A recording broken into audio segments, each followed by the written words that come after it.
because the village council is also coming closer. Was there any discussion regarding? No. We are, first of all, I wanted to make my people understand what are the points we have raised in the Tiprasa Accord and what is the negotiations happening in Delhi. It is very important that our people know what are the talks which are happening and which are the agendas. So I put it across to my party members, especially at the block and district level.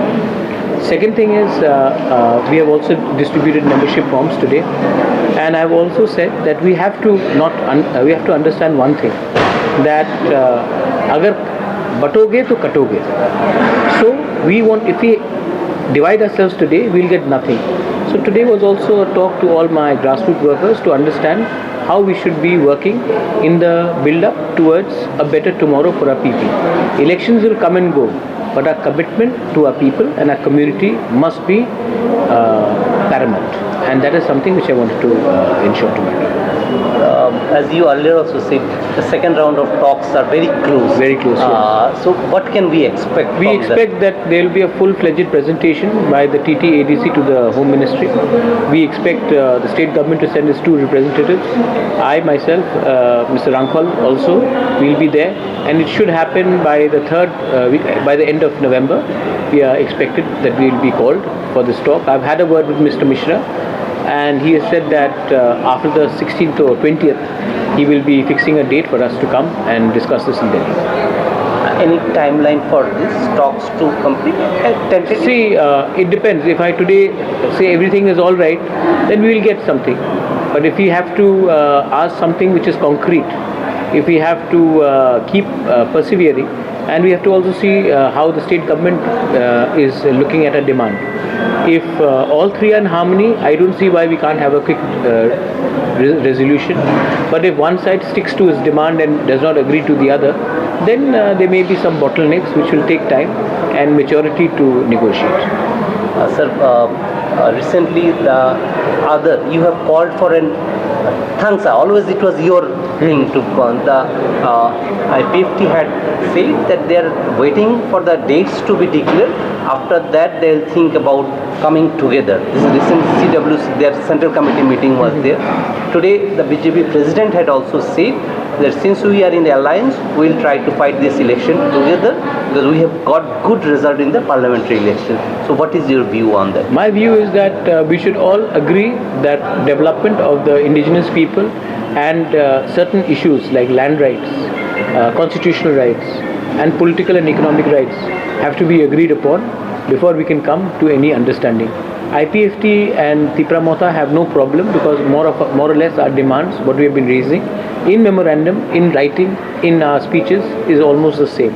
Regarding BJP, if they are willing to support our demand, I don't see any reason why they should not come. Even Congress, if they are willing to support our demand, why should we object to them also? Our fight is not against any party. Our fight is for the empowerment of our community, and we will do that. Recently, an incident about rigging had taken place. Though the government is looking into, how do you see, what is your message? I don't agree with ragging of any sort, but I do believe that if the punishment is very harsh, then it should be reconsidered. I'll meet the principal, I'll try to find out. I've met the parents of the people whose children have been pulled up for the ragging, and I'll meet the principal and understand what is their side of the story. Whatever it is, I don't think anyone should be punished so harshly either ways so that their careers are destroyed.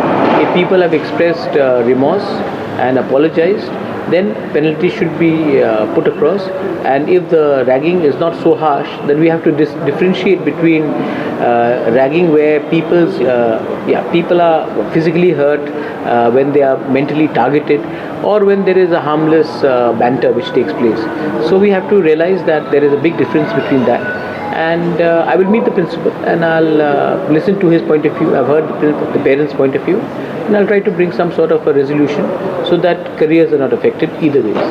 Sir, you have been out of the state meeting the students and other youths of the region. So what is their view about present Tripura and any scope they want to return back? The situation is still, employment has been created. What is their view about? I think people of Tripura who are studying outside realize that their career is better off outside than in Tripura. That's the reason people are going. And there are a lot of talented boys and girls who are studying very well. They are very enterprising. But we don't seem to have a policy where we can absorb them or give them a career to become entrepreneurs or to build up the skill level.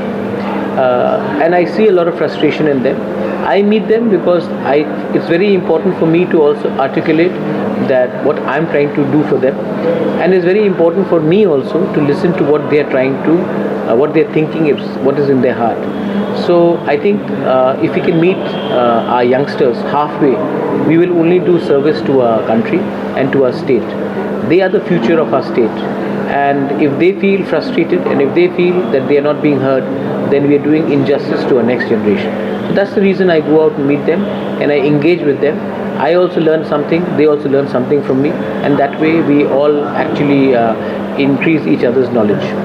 And the last question, sir, when you say we have to keep patience to get the fruits, particularly these talks going on, one of your MLA recently we have seen, he have raised question about the number of seats that Tripura has diverted from its own demand, that is the Greater Tripura Land, and that you have made way for BJP to win this election. On particularly Chittaranjan, the Burma had raised.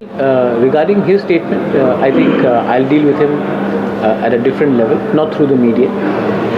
And as today you can ask any of my people, I have not given up my demand for Greater Tripura Land. And I think there are processes in the party, and if someone has made a statement like this, I'm not aware that he has made a statement. If he has, then we will talk to him and we'll probably bring it to his knowledge that we have not given up a demand for Greater Tripura Land or Article 2 and 3. It is very clear, and even today I've articulated that to him. And made way for BJP. No, you can't make way for BJP. BJP did not come to power in Delhi because of Tripura Motha. BJP came to power in Delhi because the opposition could not defeat the BJP in Uttar Pradesh, could not defeat them in Delhi, could not defeat them in Madhya Pradesh, in Gujarat. They got a lot of seats in Assam. It is not because of Tripura Motha that BJP is in power in center.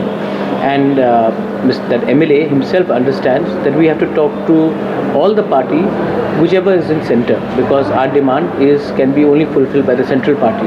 If tomorrow Congress is in power, I'll talk to them.